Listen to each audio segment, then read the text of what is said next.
Thank you, Madam President, and thank you, colleagues, for all of the comments that were made here so far on this bill. I sat and listened to my colleague from Gardena, who I love, and that wasn't a show, that was passion coming from him. That is deep pain and hurt that was genuine coming from him.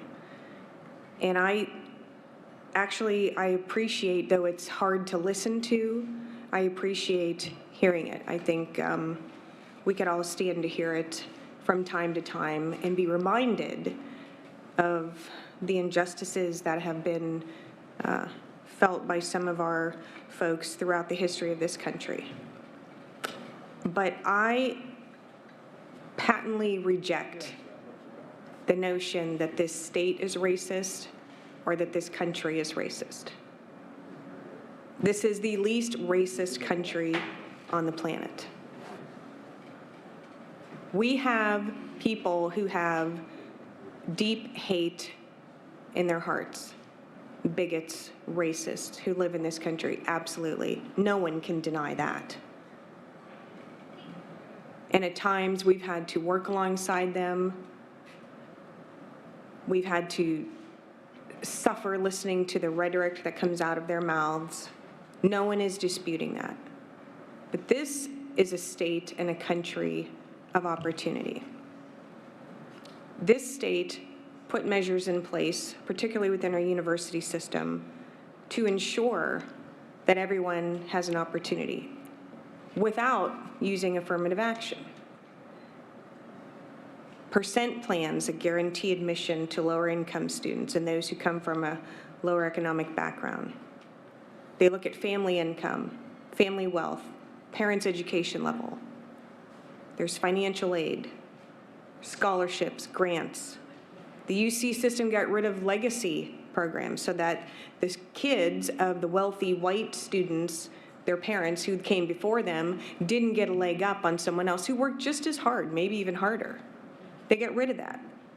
There is a number of things that the state of California has put in place to ensure that everyone has an opportunity.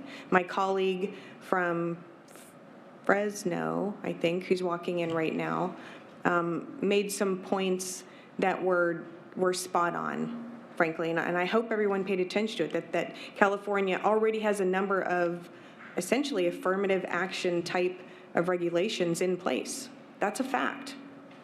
Can we do more? We can. But is the answer to answer what one thinks is discrimination with more discrimination? No, it's not.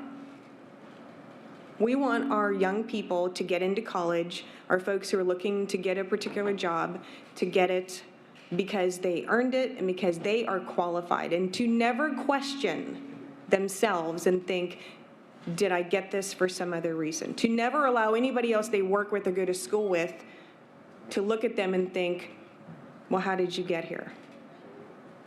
That's unfair to put someone in that type of position.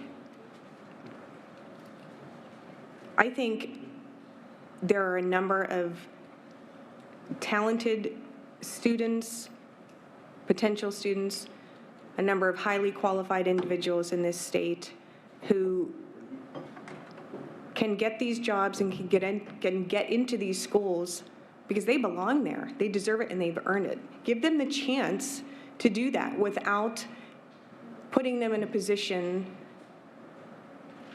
to second guess themselves.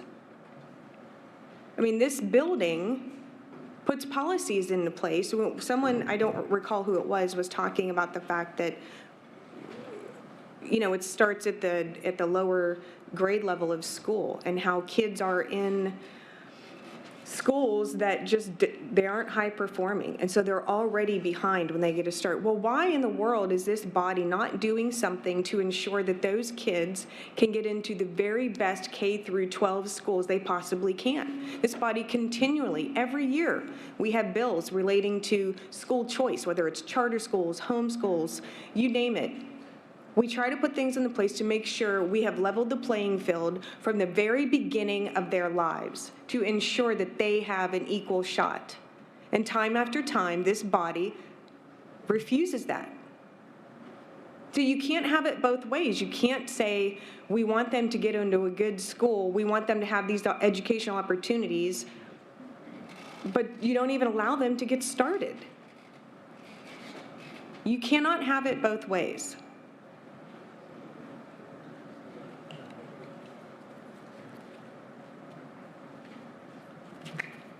I would